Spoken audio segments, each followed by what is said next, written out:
Pneumo virus അഥവാ HMPV സംബന്ധിച്ച് പ്രചരിക്കുന്ന വാർത്തകളിൽ ഭൂരിപക്ഷ വാർത്തകളും തെറ്റാണ് എന്നുള്ളതാണ് ആദ്യമേ പറയാനുള്ളത്. പ്രത്യേകിച്ച് ഇന്നലെ ചില മാധ്യമങ്ങളിൽ ഇത് ആദ്യമായിട്ട് ഇന്ത്യയിൽ റിപ്പോർട്ട് ചെയ്തു, കണ്ടെത്തിയിരിക്കുന്നു എന്നൊക്കെ മട്ടിലുള്ള വാർത്തകൾ വന്നു. അത് തെറ്റാണ്. ഞാൻ കഴിഞ്ഞ ദിവസം തന്നെ പറഞ്ഞിരുന്നു. അതായത് കേരളത്തിൽ ഉൾപ്പെടെ ഇന്ത്യയിലെ എല്ലാ സംസ്ഥാനങ്ങളിലും ഈ വൈറസ് നേരത്തെ തന്നെ ഡിറ്റക്ട് ചെയ്തിട്ടുണ്ട്. 2001 ലോകത്ത് ആദ്യമായിട്ട് ഇത് കണ്ടുപിടിക്കുന്നത്. പക്ഷെ അതിന് 50 വർഷം മുൻപ് തന്നെ ലോകത്ത് ഇത് ഉണ്ട് എന്നല്ലെങ്കിൽ ഈ വൈറസ് മൂലമുള്ള ജലദോഷവും പനിയൊക്കെ ഉണ്ട് എന്നുള്ളതാണ് ശാസ്ത്രലോകം പറയുന്നത്. ഇപ്പോൾ കേരളത്തിന്റെ സ്ഥിതി പരിശോധിച്ചാൽ എല്ലാ സംസ്ഥാനങ്ങളിലും ഉണ്ട്. ഇപ്പോൾ കേരളത്തിന്റെ സ്ഥിതി പരിശോധിച്ചാൽ നമുക്ക് പരിശോധനാ സംവിധാനങ്ങളുണ്ട്. അതുകൊണ്ട് IAV institute of advance virology 2023-24 വർഷം, കാരണം ഈ IAV പ്രവർത്തനം ആരംഭിച്ചതിന് ശേഷം നമ്മൾ സാമ്പിൾസ് അയക്കുമല്ലോ, ആ സാമ്പിൾസ് അയക്കുമ്പോൾ പരിശോധിച്ചതിൽ 11 കേസസ്, അത് സാമ്പിൾ സൈസ് വളരെ കുറവാണെന്നുള്ളത് കാണും. അപ്പോൾ 11 കേസ് കണ്ടെത്തിയിട്ടുണ്ട്. അപ്പം സ്റ്റേറ്റ് പബ്ലിക് ഹെൽത്ത് ലാബ് ഇത് റെസ്പിറേറ്ററി പാനൽ നമ്മൾ പരിശോധിക്കുമ്പോൾ റെസ്പിറേറ്ററി പാനലിന്റെ പരിശോധനയിൽ ഇത് നമ്മൾ പരിശോധിക്കാറുണ്ട്. അപ്പോൾ പല തവണ നമുക്ക് നേരത്തെ തന്നെ ഇത് കണ്ടെത്തിയിട്ടുള്ളൊരു വൈറസാണ്. അപ്പോൾ ഒരു തരത്തിലും ആശങ്കപ്പെടേണ്ടതില്ല എന്നുള്ളതാണ് ഒരിക്കൽ കൂടി വ്യക്തമായി പറയാനുള്ളത്. അത് ICMR Indian council of medical research ഇത് ഇന്നലെ അവരുടെ കുറിപ്പിലൂടെ വ്യക്തമാക്കിയിട്ടുണ്ട്. ഇത് പുതിയ വൈറസ് അല്ല, ആദ്യമായിട്ടല്ല കണ്ടുപിടിക്കുന്നത്, ഇന്ത്യയിൽ നേരത്തെ തന്നെ ഉള്ള വൈറസാണ്. അതോടൊപ്പം തന്നെ ഇപ്പോൾ നിലവിൽ HMPV-യുമായി ബന്ധപ്പെട്ട് ജലദോഷം അങ്ങനെയുള്ള കാര്യങ്ങളാണ്. ഇതിന് ഒരു വാക്സിൻ അങ്ങനെയല്ല, അതിന് സപ്പോർട്ടീവ് ട്രീറ്റ്മെന്റ് ആണ് ഉള്ളത്.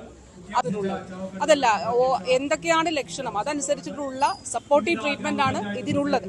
അതോടൊപ്പം എന്താണ് ചെയ്യേണ്ടത്? അപ്പോൾ ചില രാജ്യങ്ങളിൽ നല്ല രീതിയിൽ റൈസ് ഉണ്ട് എന്ന് പറയുന്നുണ്ട്.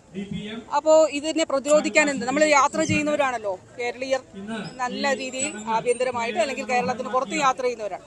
അപ്പോൾ അതിൽ ചെയ്യേണ്ടതായിട്ടുള്ളത് മാസ്ക് ധരിക്കുന്നത് അഭികാമ്യമാണ്. അത് ആരൊക്കെ ധരിക്കണം? പ്രത്യേകിച്ച് ഗർഭിണികൾ, പ്രായമുള്ളവർ, ഗുരുതര രോഗങ്ങളുള്ളവർ മാസ്ക് ധരിക്കുന്നത് നല്ലതാണ് എന്നുള്ളതാണ്. ഇത് നമുക്ക് ഏത് രോഗത്തെയും ഇങ്ങനെയുള്ള പകർച്ച പനികളെയൊക്കെ തന്നെ പ്രതിരോധിക്കാനായിട്ട് സാധിക്കും. അപ്പൊ കേരളം എന്ത് മുൻകരുതൽ എന്ന് ചോദിക്കുമ്പോൾ നമുക്കിത് പ്രത്യേകമായിട്ടുള്ളൊരു പുതിയ സാഹചര്യം ഇവിടെ ഇല്ല. പക്ഷേ കേരളം ഇത് നിരീക്ഷിക്കുന്നുണ്ട്. ലോകാരോഗ്യ സംഘടന ഇത് സംബന്ധിച്ചൊരു ഇതിൽ ജനിതക മാറ്റങ്ങൾ ഉണ്ട് എന്ന് പറഞ്ഞിട്ടില്ല. ഡോക്ടേഴ്സും ആരോഗ്യ വിദഗ്ധരും ഇതിൽ ജനിതക മാറ്റം ഇല്ല എന്നാണ് പറയുന്നത്. ഇതിന്റെ ഒരു സിവിയറിറ്റി സംബന്ധിച്ചും ഒരു ഔദ്യോഗിക സ്ഥിരീകരണങ്ങളും ഇല്ല. അതുകൊണ്ട് നിലവിൽ നമ്മൾ ചെയ്യുന്നത്, കേരളം ചെയ്യുന്നത്, നമ്മുടെ ഈ ഇങ്ങനെയുള്ള ഇൻഫെക്ഷൻസ് നമ്മൾ പരിശോധിക്കുന്നു. അത് state level rapid response team യോഗം ചേർന്നുകൊണ്ട് ഈ ഇത്തരത്തിലുള്ള ഇൻഫെക്ഷൻസ് സ്റ്റേറ്റിൽ എത്രയുണ്ട്, അത് വർദ്ധിക്കുന്നുണ്ടോ, അതൊക്കെ നമ്മൾ പരിശോധിക്കുന്നുണ്ട്. പിന്നെ അടുത്തൊരു ചോദ്യം ചോദിക്കുന്നത് വിദേശത്ത് നിന്ന് ഇവിടെ എത്തുന്നവർക്ക് എന്തെങ്കിലും റെസ്ട്രിക്ഷൻസ് ഉണ്ടോ? അങ്ങനെ ഒരു റെസ്ട്രിക്ഷൻസും നിലവിലില്ല. പിന്നെ ഇത്തരത്തിലുള്ള കേസുകൾ ഉയരുന്നു എന്ന് പറയുന്ന രാജ്യങ്ങളിൽ നിന്ന് ഇവിടെ എത്തുന്നവർക്ക് പ്രത്യേകിച്ച് പനി വല്ലതും ഉണ്ടെങ്കിൽ അത് നമ്മൾ ശ്രദ്ധിക്കും, നിരീക്ഷിക്കും എന്നുള്ളത് മാത്രമേ ഉള്ളൂ. അപ്പോൾ നിലവിലെ സാഹചര്യത്തിൽ സംസ്ഥാനം വളരെ സൂക്ഷ്മമായി കാര്യങ്ങൾ വിലയിരുത്തുന്നുണ്ട്, നിരീക്ഷിക്കുന്നുണ്ട്.